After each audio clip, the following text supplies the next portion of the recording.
اردو تقریر کے لیے محمد ابرار درجہ سادسہ کو دعوت دیتا ہوں کہ وہ ڈائس پر تشریف لے آئے۔ محمد ابرار درجہ سادسہ۔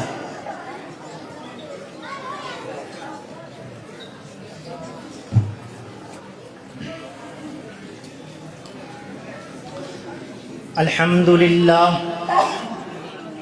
لله الذي أبدع الأفلاك والأرضين، والصلاة على من كان نبيا وآدم بين الماء والطين، وعلى آله وأصحابه أجمعين.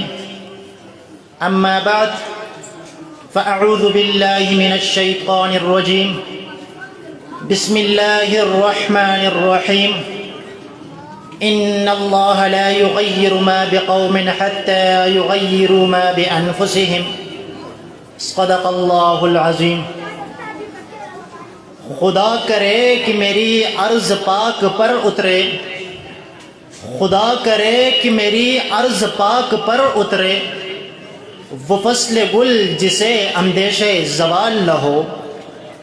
یہاں جو پھول کھلے وہ کھلا رہے برسوں، یہاں جو پھول کھلے وہ کھلا رہے برسوں، یہاں خزاں کو گزرنے کی بھی مجال نہ ہو. انتہائی واجب الاحترام اساتذہ کرام، علماء کرام، مہمانان گرامی اور میرے ہم مکتب طلباء ساتھیوں، آج موضوع تقریر ہے تحریک آزادی میں علماء دیوبند کا کردار. سامعین محترم، آج ہماری یہ یوم پاکستان کی تقریب صرف اس مقصد کے لیے نہیں کہ ہم پاکستان کی آزادی کا خالی جشن منا رہے ہیں، بلکہ ہم اپنی نسل نو کو یہ بات واضح کر رہے ہیں کہ ملک اور وطن کے ساتھ اگر محبت ہوگی، اگر وفاداری ہوگی، تو پھر ہم اس ملک کی بھی خدمت کر سکتے ہیں، اسلام کی بھی خدمت کر سکتے ہیں، پیغمبر کے دین اور شریعت کی بھی خدمت کر سکتے ہیں.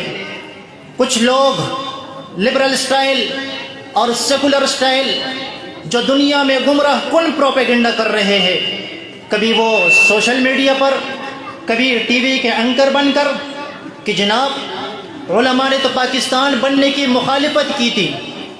میں انہیں دعوت فکر دینا چاہتا ہوں کہ آزادی کا بیج ہی علماء نے ڈالا تھا.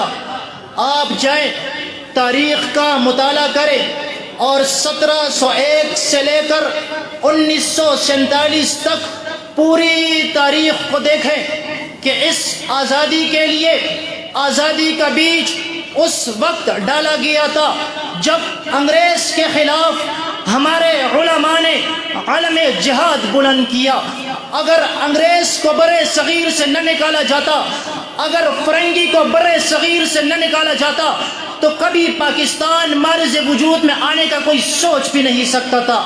ہمارے اکابر کا لہو، ہمارے اکابر کا وہ خون، ہمارے اکابر کی وہ لاشیں، ہمارے اکابر کا مالٹا، کالا پانی اور دنیا کے مختلف جزیروں کی قید و بند کی وہ سختیاں آج بھی تاریخ میں سونے کے پانی سے لکھی ہوئی ہیں. سامعین محترم، فرنگی کے مقابلے میں اگر کوئی میدان میں آیا تو وہ میرے اور آپ کے قائد شاہ ولی اللہ دہلوی آیا.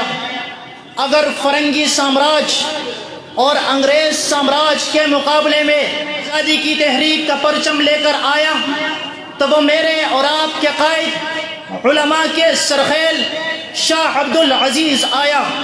اگر فرنگی سامراج اور انگریز سامراج کے مقابلے میں بر صغیر کو آزادی کا پرچم بلند کرنے کے لیے کوئی میدان میں آیا تو وہ میرے اور آپ کے اکابر حاجی امداد اللہ مہاجری مکی کی شکل میں آیا، سید احمد شہید کی شکل میں آیا، شاہ اسماعیل شہید کی شکل میں آیا. جب لوگ انگریز سے گدیے لے کر، انگریز سے جائیدادیں لے کر، انگریز کے مربے لے کر ان کی وفاداری کی قسمیں اٹھا رہے تھے، تو میں فخر سے کہنا چاہوں گا کہ اس وقت ہمارے علماء، ہمارے اکابر یہ داڑھی اور پگڑی والے میدان میں کھڑے کے تیر و تلوار کا مقابلہ کرنے کے لیے سینہ تان کر کھڑے تھے۔ آج بھی تاریخ اٹھا کر پڑھو، وہ تختے دار پر لٹکے مالٹے کی جیلوں میں گل سڑ گئے تھے، کالا پانی کے جیلوں میں ان کی زندگی کی آخری سانسیں ختم ہوئی۔ اور ایک وقت ایسا بھی آیا کہ جب انگریز نے دیکھا کہ ساری دنیا ہم نے کنٹرول کر لی، بڑے بڑے لوگ، بڑے بڑے لبرل، بڑے بڑے زمیندار، بڑے بڑے جاگیردار، بڑے بڑے سرمایہ دار، بڑے بڑے گدی نشین ہم نے کور کر لیے، لیکن یہ بوریاں نشین علماء، یہ بوریاں نشین مولوی، یہ کھدر پہننے والا، سستی ٹوپی پہننے والا ہمارے قابو نہیں آ رہا۔ تو اس نے پھر علماء کے لیے سنگین سزاؤں کا اعلان کر کے تختے دار پر لٹکانا شروع کر دیا، اور ایک ایک دن میں 10,000 ہزار علماء کو پھانسی پہ لٹکا دیا گیا۔ اور دلی کے چوک سے لے کر پشاور کے درہ خیبر تک سڑک کے کنارے جو درخت تھے، کوئی درخت ایسا نہ تھا کہ جس درخت پر کسی عالم کی لاش لٹکی نظر نہ آئے۔ اور جب ہمارے کچھ علماء کو کالا پانی کے جیل میں ڈالا گیا، پھر انگریز کی عدالت میں لایا گیا، تو 5 علماء تھے۔ انگریز کی عدالت میں جب کیس اوپن ہوا تو انگریز نے انہیں سزائے موت کا اعلان کیا۔ جیل میں چند دن کے بعد انہیں سزائے موت یعنی پھانسی پہ لٹکایا جانا تھا۔ تو دیکھا گیا کہ وہ علماء بڑے خوش جشن منا رہے ہیں کہ ابھی کچھ دن باقی ہے، ہم اللہ کے ہاں چلے جائیں گے، جنت کے نظاروں میں چلے جائیں گے، دنیا کے اس ظلم و ستم اور جبر سے ہماری جانیں چھوٹ جائے گی۔ جب وائسرائے برطانیہ اور وائسرائے ہند کو یہ خبر ملی کہ جن مولویوں کو تم نے سزائے موت سنائی ہے وہ تو جیل میں جشن منا رہے ہیں، وہ تو کہتے ہیں ہم جنت میں جانا چاہتے ہیں، تو انگریز نے کہا ان کا کیس ری اوپن کیا جائے، جج دوبارہ کیس سنے گا۔ دوبارہ کیس سننے کے بعد انہیں بلایا گیا اور کہا گیا مولویوں، ہم تمہیں وہ موت بھی نہیں دینا چاہتے جس موت پر تم جشن منا رہے ہو، ہم تمہاری موت کو تبدیل کر کے عمر قید میں تبدیل کرتے ہیں۔ تو وہاں پر کسی مرد قلندر نے ایک شعر کہا تھا، کیا کہوں مستحق کے دار کو حکم نظر بندی ملا، کیا کہوں مستحق کے دار کو حکم نظر بندی ملا، کیا کہوں کیسے رہائی ہوتے ہوتے رہ گئے۔ عزیزان من، ہمارے اکابر، ہمارے علماء تو وہ تھے جو موت کو رہائی سمجھتے تھے کہ ہم پھانسی کے مستحق تھے، لیکن ہمیں عمر قید میں تبدیل کر دیا۔ آج میں اپنے نوجوانوں سے اور اپنی نسل نو سے یہ کہنا چاہتا ہوں کہ اپنے اکابر کی تاریخ پڑھ کر اسی کے مطابق ملک سے محبت و وفاداری کا حلف اٹھاؤ۔ آج اگر کوئی سیکولر، کوئی لبرل یہ پروپیگنڈا کرے کہ علماء نے مخالفت کی تھی، کس نے کی تھی؟ جاؤ قائد اعظم بابائے قوم محمد علی جناح کی ہسٹری پڑھو کہ جب اس سے کسی نے سوال کیا کہ جناح صاحب آپ کے ساتھ کوئی عالم تو نہیں ہے، تو مسٹر محمد علی جناح نے کیا خوبصورت جواب دیا۔ اس نے کہا میرے ساتھ ایک عالم ایسے ہے جو ہزاروں علماء پر باری ہے۔ پوچھا وہ کون؟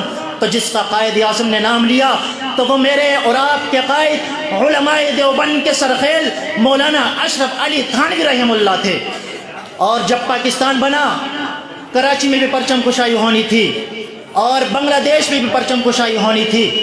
اس سے بڑا ثبوت میں آپ کو کیا دے سکتا ہوں کہ قائد اعظم نے کسی لبرل کو، کسی سیکولر کو، کسی بے دین کو جھنڈے کی پرچم کشائی کے لیے نہیں بلایا، بلکہ مغربی پاکستان میں ہمارا قائد مولانا شبیر احمد عثمانی صاحب پرچم کشائی کر رہے تھے، اور مشرقی پاکستان میں ہمارا قائد مولانا ظفر احمد عثمانی صاحب پرچم کشائی کر رہے تھے۔